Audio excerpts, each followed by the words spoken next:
Hey y'all, it's Moonlight Cowboy again. So, anybody that knows me will tell you that I love building with roofs. Roofs are completely underappreciated. You can do some really cool things with roofs, as you see in these builds presented to you. But did you know that you can use roofs to merge items together in your camp? Well, today I'm going to show you how to do that in this tutorial, so hopefully you find this helpful. So the first thing we're going to do is get our build set up, right? So I put a half wall there, and I'm going to go ahead and add a roof to be the same level as the floor. So first things first, we're going to add the roof there at an angle. We're going to flatten it, and then we're going to go ahead and remove the other roof and then the half wall. Now once we get all the other items removed, I'm going to go ahead and raise the foundation just slightly above the level of the roof, as you see right there. I'll show you in a little bit how to do the same trick with the roof being a little higher if you want to use the texture of, say, the RIP roof, but for now we're just going to make sure that this is perfectly straight. As you can see here, it is. So now I'm just going to snap my roofs into place. Once those are all in place, I will then just add my walls, turn them into doorways, and then remove the foundation, which will then expose the roof. So I'm going to go ahead and build some cabinets ahead of time, show you how that looks. However, it's missing a few key essential items like a sink, it's missing a stove, it's missing a little wall decor, and we might be able to add all of that with the roof. So first thing we're going to do, we're going to add a little shelf above here. It could be a shelf, it could be like a hood system. We're just going to go ahead and add that right there, as you see. The cool thing is once it's placed, all we have to do is flatten the roof and it's just going to stay there. So we didn't have to do anything special with the camp device to raise it up or float it off of anything. It's literally just going to stay in place, right? I very recently did a tutorial on how to make custom cabinets, so if you're interested in seeing that, I highly recommend checking that out. I'm going to leave a link to that in the description.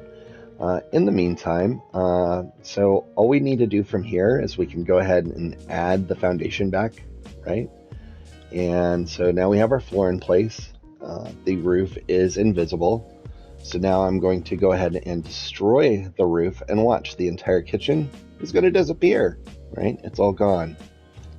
Now that the rest of the kitchen has been destroyed, we're going to go ahead and add our equipment. So I'm going to add my stove there. I added some custom eyelets in there, and so once that's in position, I'm going to go and grab my sink. Now I went ahead and measured these items to make sure that they were going to be about the right height to fit in here. So there shouldn't be any adjustment needed, but you might need to do some adjustments, so just be mindful of that. It's going to take a couple of tries.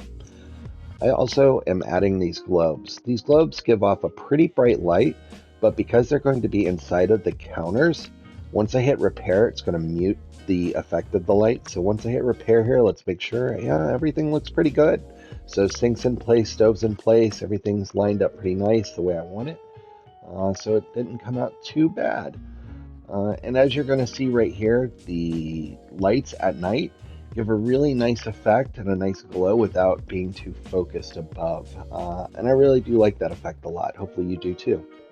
Now we're going to try the same exact thing we just did with the kitchen. We're going to do a little dining room table experiment, except this time I want the roof to be on top because I like the texture of the rest in pieces or RP roof. Now I want to merge these two tables together, but it doesn't normally let you. You have to do some trickery. So we're going to go ahead and bypass that by just destroying that roof. And I've placed a foundation directly underneath of it. So as we destroy this, we'll go ahead and place that table in there. And once we hit repair, look, it looks pretty good together, right? So you made a little 4-leaf clover. Now these same tricks work for upper floors as well. Nice thing about upper floors is you can snap roofs off of the walls, and you can do that even when the floors have been applied, or you could snap the roofs first and then apply the floors. It really doesn't matter. Now I had a really cool idea for some bunk beds that we're going to go ahead and try here in a second.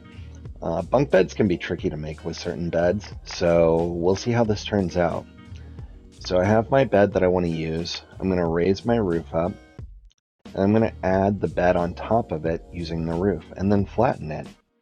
Now they're stacked up pretty nice, so now all I have to do is destroy the roof and add the floor, and I can add other items to this too to make it even more special, right? So as you see here, I went ahead and did that. I added those cabinets, And all I need to do then is destroy the floor again to add some under the bed decor, right? Maybe even a little light. And then look how that turned out. I thought that came out pretty cool, so that's an idea that you can use too, just by doing this trick. And this is just me showing you that once you have floors in place, you can still add those roofs back so you can cover up the underneath of the upper floors, which is a nice effect that you can do as well. I hope that you found this helpful. If you did, please share with your friends, like, subscribe, it all helps. In the meantime, I hope that you enjoyed yourself, stay blessed, and I look forward to catching you at the next video. Y'all have a blessed day.